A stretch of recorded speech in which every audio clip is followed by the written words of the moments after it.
चलिए, हमने अभी तक पढ़ा है F4 और F5 ना।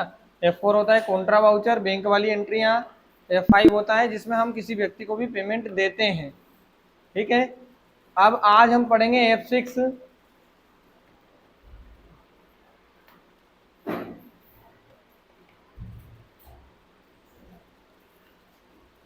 ठीक है, चलिए, वाउचर में हम जब जाते हैं तो F6 के लिए होता है क्या, सॉरी, रिसीव वाउचर के लिए क्या होता है, F6। ठीक है, उसका नाम ही है रिसीव। हमारे पास जितने भी पैसे आते हैं उसकी एंट्री हम रिसीव वाउचर में करते हैं, मतलब हमको रिसीव हो रहा है। किसी व्यक्ति को पैसे देंगे मतलब हमने पेमेंट की है, तो वो F5 में होता है। बैंक वाली एंट्रियां होती है तो वो कॉन्ट्रा वाउचर में होती है। वैसे ही जब रुपए प्राप्त होते हैं तो हम रिसीव वाउचर में करते हैं। अब हम जब भी देखते हैं कि हमारे पास क्या होता है कि हम जितना भी अमाउंट लिखते हैं वो सब माइनस में जाता है, केस वाला, है ना। क्यों जाता है, क्योंकि हमने जब भी बिजनेस स्टार्ट किया है ना, तो उसमें उसकी एंट्री नहीं की कि हमारे पास अभी कितने पैसे हैं, हमारे केस में कितने रुपए रखे हुए हैं। वो कुछ कैपिटल लगाना पड़ता है ना, हमको पूंजी लगानी पड़ती है कि बिजनेस है तो मैं 10 लाख रुपए से स्टार्ट कर रहा हूँ, तो जितना भी खर्चा होगा उसमें से घटते जाएगा, है ना। जितने पैसे हमारे पास प्राप्त होंगे उसमें बढ़ते जाएगा, ऐसे। तो यहाँ की जगह हम देखते हैं कि हमारे पास केस कितना है। तो केस देखने के लिए आप बैलेंस शीट पर भी जा सकते हो, यहाँ से देख सकते हो करेंट एसेट 1,60,000 67,000। नहीं तो फिर मैं भी यहाँ जाता हूँ और आप F4 में जाकर भी देख सकते हो कि केस में कितने रुपए हैं हमारे पास। तो 2,66,000 रुपए क्या है, केस में माइनस है हमारे पास, क्योंकि वो रेड है। ठीक है, तो मैं क्या करूँ कि हम अब बिजनेस स्टार्ट करने के लिए कैपिटल लगा रहे हैं, है ना। तो कंट्रोल+N से कैलकुलेटर आता है कभी जरूरत पड़े तो, है ना। जैसे मैं 5 लाख रुपए से बिजनेस स्टार्ट करूंगा और 5 लाख रुपए में माइनस करूंगा मैं कितने, 2,66,000 है ना हमारे, तो बचेंगे कितने, 2,34,000 रुपए। एक एग्जांपल दे रहा हूं मैं। अभी मैं 5 लाख से बिजनेस स्टार्ट करूंगा ना, तो वो केस में अब हमको बैलेंस 2,34,000 बताएगा। क्यों, क्योंकि वो 2,66,000 है, वो तो माइनस वाले हमने दे दिए ना, तो वो माइनस वाले प्लस में हो जाएंगे। इसके लिए तो उसको हम प्लस में करते हैं। उसके लिए आप कहाँ जाना, F6 में जाना, जिसको बोलते हैं रिसीव वाउचर। रिसीव वाउचर में जाने के बाद यहाँ हमको लेजर बनानी पड़ेगी, या तो क्रिएट पर चले जाने के बाद इंटर दबा दो, या फिर क्या करो आप, अल्टर सी। अल्टर सी करने के बाद यहाँ की जगह हमको नाम लिखना है। क्या कर रहे हैं हम लगा रहे हैं कैपिटल, है ना। इंटर इंटर, यहाँ की जगह क्या आएगा, कैपिटल अकाउंट। ठीक है, और कंट्रोल ए से सेव करो। कितने रुपए से, मैंने बोला 5 लाख रुपए से।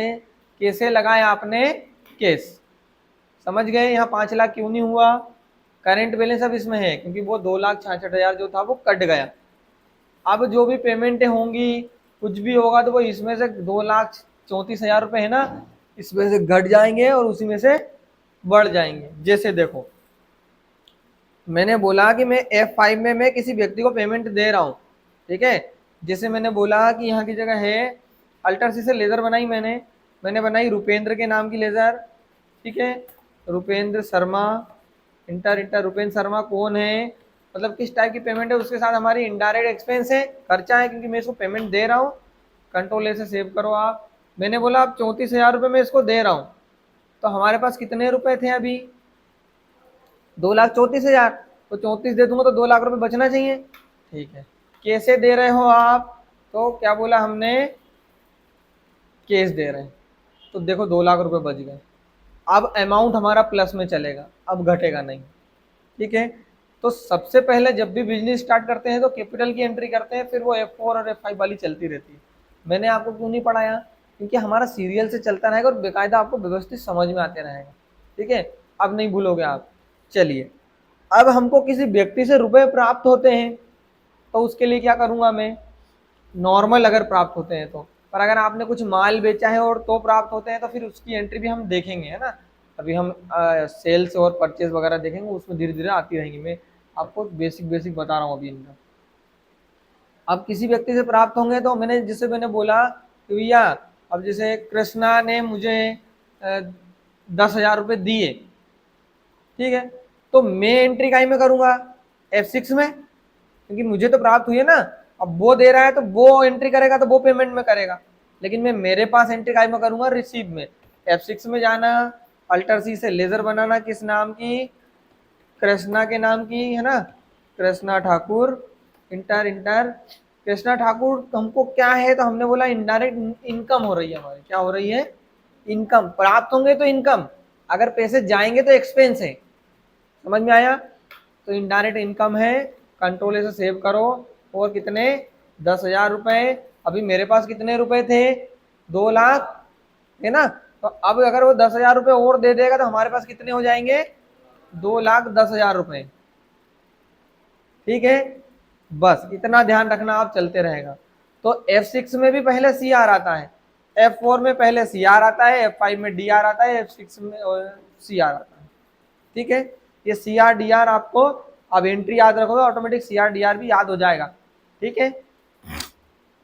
चलिए, तो अब हमको, अगर मैं किसी को रेंट देता हूं, हाउस रेंट देंगे तो पेमेंट वाउचर में एंट्री होगी, लेकिन किसी व्यक्ति से हाउस रेंट प्राप्त होगा तो उसकी एंट्री काई में होगी, रिसिप्ट, ठीक है। चलिए, जैसे मैंने यहाँ हाउस रेंट के नाम की लेजर बनाई, लेकिन हाउस रेंट के नाम की डायरेक्ट नहीं बना सकते हो आप, क्यों, क्योंकि एक हाउस रेंट की हमने बना के रखी थी। तो इसमें आप ऐसा कर सकते हो, कोष्टक में लिख सकते हो यहाँ की हाउस रेंट, ये है रिसिप्ट वाला, कौन से वाला है, रिसिप्ट वाला है, ठीक है। इंटर हाउस रेंट प्राप्त होता है तो इनडायरेक्ट इनकम होती है हमारी, कंट्रोल से सेव करो। देखो आप लेजर में यहाँ आएगा तो आप पहचान लोगे कि ये रिसिप्ट वाला हाउस रेंट है या एक्सपेंस वाला है, ठीक है, पेमेंट वाला है। तो यहाँ मैं हाउस रेंट पर गया, मैंने बोला भैया 15,000 रुपये हाउस रेंट प्राप्त हुआ, 2,10,000 तो पहले से ही थे, अब कितने हो जाएंगे, 2,25,000 होंगे क्या, ये हो, ठीक है। तो ऐसी एंट्रियां होती हैं F6 में। कुछ समझ में आया। जब भी हम कुछ भी एंट्रियां करेंगे आप प्रैक्टिस वाली, तो उसमें आपको मैं पहले कैपिटल वाली दूंगा, ताकि आप आपका जो अमाउंट है वो प्लस में चलता रहेगा। फिर अगर किसी व्यक्ति से, अब ध्यान देना, हाउस रेंट रिसीव लिखा हुआ जाए या हाउस रेंट प्राप्त हुआ लिखा हुआ जाए तो हमको F6 में एंट्री करना है, लेकिन हाउस रेंट पेड या हाउस रेंट हमने पेमेंट की तो फिर F5 में करना पड़ेगा। उनके वाउचर के नाम ही है, पेमेंट रिसीव, उनके नाम से ही क्लियर होता है, ठीक है। ये हमारी बात कर रहा है, सामने वाला क्या कर रहा है उससे हमको कोई मतलब नहीं, हम हमारे एंट्री के लिए हमने रखा है टेली ठीक है। चलिए, इतना समझ में आया कि एंट्री, एक बार और बताऊं। अब जैसे देखो कोई मेरा पार्टनर है, अब मेरा बिजनेस है, अभी जैसे मैंने बोला कि रिसीव वाउचर में हमने एक कैपिटल की और बनाई, पर पहले से कैपिटल की बनी हुई थी, कैपिटल की बनाई, इंटर दबाया तो देखो वो यहाँ बता देगा नेम ऑलरेडी एग्जिस्टिंग, मतलब बना हुआ है। तो मैंने डबल से बनाया कैपिटल का नाम का, लेकिन अब मैंने मोहित सर को जैसे पार्टनर बनाया यहाँ, तो मैंने यहाँ की जगह लिख लिया क्या, मोहित दोगुने वाली कैपिटल है ये, ताकि हमको याद रहे, ठीक है। और यहाँ की जगह क्या होगा, कैपिटल अकाउंट, कंट्रोल से सेव करो। 2,25,000 तो है, अगर मोहित सर 75,000 रुपये और लगा दें तो 3 लाख रुपए हो जाएंगे हमारे कैपिटल में। चलिए, कैसे लगाए इनने, केस हो गए ना। ऐसे किसी भी व्यक्ति को पार्टनर बनाते हैं, या कोई व्यक्ति आप कैपिटल लगाता है, अपन ही, अब इसमें 3 लाख रुपए हैं, अपन बोलते हैं यार बिजनेस में 2 लाख रुपए और लगा देते हैं अपन, तो इसमें 2 लाख की एंट्री कर देना तो 5 लाख हो जाएंगे, ठीक है। ऐसी एंट्रियां चलती रहेंगी। तो आज की एंट्री समझ में आई आपको। आज हमने क्या देखा है, आज हमने देखा कि कैपिटल की एंट्री कैसे करते हैं। कैपिटल की एंट्री कर रहे हैं मतलब बिजनेस, ये तो बिजनेस है ना एक, तो बिजनेस में प्राप्त हो रहे हैं तो वो भी रिसीव में एंट्री करना होगा। पार्टनर भी बना सकते हो, बिजनेस स्टार्ट करते हो जब भी बना सकते हैं अपन, ठीक है। ओके, नहीं पूछने दो, डाउट अगर कुछ हो तो पूछो। अभी जैसे बिजनेस चल रहा है, नया पार्टनर आएगा तो उसे एंट्री तो बताना पड़ेगा, अगर मैं खुद भी लगाऊंगा तो भी कैपिटल में एंट्री करना पड़ेगा, तो वो बिजनेस में तो रिसीव हो रहा है। अब यहाँ से पैसे जाएंगे तो पेमेंट में होगी, कुछ भी प्राप्त होगा तो रिसीव में होगी, लेकिन हम कुछ भी माल बेचेंगे, प्रोडक्ट कुछ भी बेचेंगे, उसकी पेमेंट होगी तो भी इसी में प्राप्त होगी, लेकिन उसकी 2 एंट्री यहाँ होगी। उसकी पहले एंट्री होगी F8 में सेल्स वाउचर में, और फिर उसकी एंट्री यहाँ होगी। तो हमको एक बार लेजर बनाना है, बाद में हम जब F6 में आएंगे ना तो उसका नाम लिखा हुआ जाएगा, केवल सेलेक्ट करना पड़ेगा, ठीक है। चलिए कोई डाउट है क्या, ठीक है ना।